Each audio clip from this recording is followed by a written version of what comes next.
به نام خدا.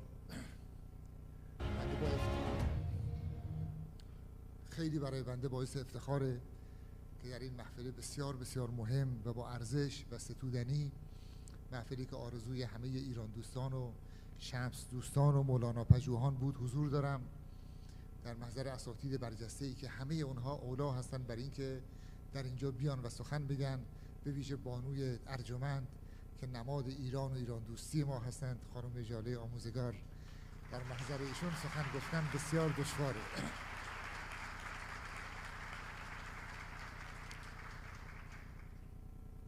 خیلی کوتاه اگر بخوام سخن بگم، تقریباً 20 سال پیش بود که بنده تازه از رایزنی فرهنگی فرانسه آمده بودم و 800مین سالگرد عرض شود که ولادت حضرت مولانا رو در یونسکو برگزار کرده بودیم و گرم و گرم مسائل مولانا بودم و در همونجا خوانده بودم که مزار شمس تبریزی که مراد مولاناست و اگر او نبود ما امروز مولانایی به این معنا نداشتیم، در شهرستان خوی قرار داره. مسئولیت بالایی داشتم در وزارت کشور، معاون اجتماعی و فرهنگی بودم. از اون مقام و مسئولیت استفاده کردم، راستش رو بخواید راه ها رو باز کردیم، رفتیم خوی و دیدم این مطالبه ملی در خوی وجود داره. مزار مهجوری که تنها یک منار از اون سمنار تاریخی در اونجا مانده و محوطه حدود 400 متر مربع که به تعبیر استاد موحد تبدیل شده بود به یک جایی که عنوانش رو نمیخوام عرض بکنم. و من وقتی که خدمت استاد موحد رسیدم و ایشون فرمودن که اینجا مزار شمس تبریزی است، شک نکن و تردید نکن، مقالات استاد امین ریاحی رو اون موقع دیدم و دیدیم بدون تردید با کمک مردم خوی، شهرداران اون موقع و مدیران ارشد اون روزگار راه افتادیم و در سال 85 برنامه‌ای در اونجا اجرا شد و تصور من این بود که این برنامه باید اونقدر بزرگ و با شکوه باشه که هیچ شک و تردیدی رو بر جای نگذاره. همه بزرگان سینما، همه که میگم تقریبا همه کسانی که شما میدونید، خیلی هاشون هم متاسفانه از دنیا رفتن. استاد شجریان تشریف بردن اونجا و دیدن، استاد شهرام ناظری و همه اساتید موسیقی و یک برنامه بزرگ با شکوهی در اونجا اجرا شد. من فراموش نمی‌کنم وقتی که استاد شهرام ناظری در سر همون قبری که به سرعت مردم خوی درست کردن و 400 متر به سرعت برق تبدیل شد به حدود 7000 متر در اون موقع و همه آزادسازی شد، تمام شهر خوی در خیابان‌ها بودن و تمام خانه‌های اطراف، سقف این خانه‌ها پر از جمعیتی بود که انگار به یک آرزوی 1000 ساله رسیده بودن و انگار به یک آرزوی 800 ساله در اون موقع رسیده بودن.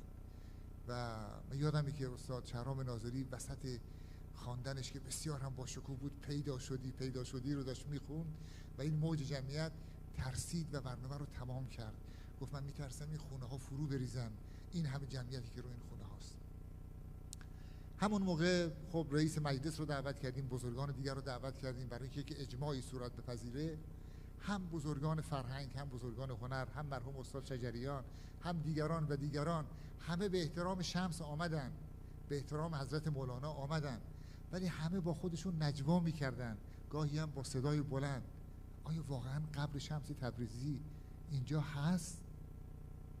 و این تردید وجود داشت و این تردید آزاردهنده وجود داشت. بعد از اون هم که بزرگانی از آقای چیتیک گرفته تا دیگران و هر سال برنامه‌های مختلفی که اجرا شد و مرحوم ژان کلود کریر که بزرگ سینمای جهان، ایشون رو فرستادیم اومدن خوی. وقتی برگشت گفت حالا واقعا قبر شمس تبریزی اینجا هست. آقای دکتر مرقاطی عزیز یادشونه، من و او و آقای دکتر حسن‌زاده و همه اون موقع شاید یک موی سفید هم نداشتیم، 20 سال پیش بود تقریبا. این تردید وجود داشت. هر سال برنامه‌ها اجرا شد، مردم خوی همت کردن، واقعا همت کردن. مسابقه بزرگی رو برگزار کردیم. اون موقع بنده رئیس مؤسسه اکو بودم و بنیاد شمس. در این مسابقه 400 اثر، 400 ماکت به دست ما رسید. این مسابقه خیلی مسابقه مهمی بود. داورانشون از بزرگترین های معماری ایران بودن، از مرحوم استاد کیارستمی که با دید زیبا شناختی تا آقای دیبا تا اساتید برجسته دیگر از همه دنیا آمده بودند، آقای نادر اردلان و دیگران. و من یادم وقتی که مسابقه اعلام شد مقالات شمس استاد موحد نایاب شد، برای اینکه تیم‌های معماری مختلف میرفتن ببینن که شمس کیه، مولانا کیه. اصلا نایاب شد مقالات شمس تبریزی که کسی تقریبا اون موقع خیلی سراغش نمیرفتن الا افراد خیلی خیلی آشنا. اثری هم انتخاب شد و بعد جناب آقای نادر اردلان آمدن و با مشورت با همه دوستان یک بنای ساده زیبای خوب رو طراحی کردن و گفتن این وصیت‌نامه بنده است. من در تمام دنیا ساختم آثار زیبا و خوب، زیبا رو من دارم میگم، آثاری ساختم، ولی دلم میخواد این اثر به عنوان وصیت‌نامه بنده باشه. از اون روز تا به امروز 20 سال گذشت و من تقریبا با کمک همه دوستان از بسیاری از رؤسای جمهور نامه گرفتیم، عرض شود که بودجه تصویب کردن، رفت و بالا و پایین آمد و هنوز نشد آقای دکتر مسجد جامعی. و خیلی عجیبه که هنوز، البته همه میگن خوبه، هم کمک میکنن، خیلی هم رفتن، خیلی هم حضور پیدا کردن. حالا امیدواریم بشه، الان دیگه واقعا راه افتاده و داره پیش میره.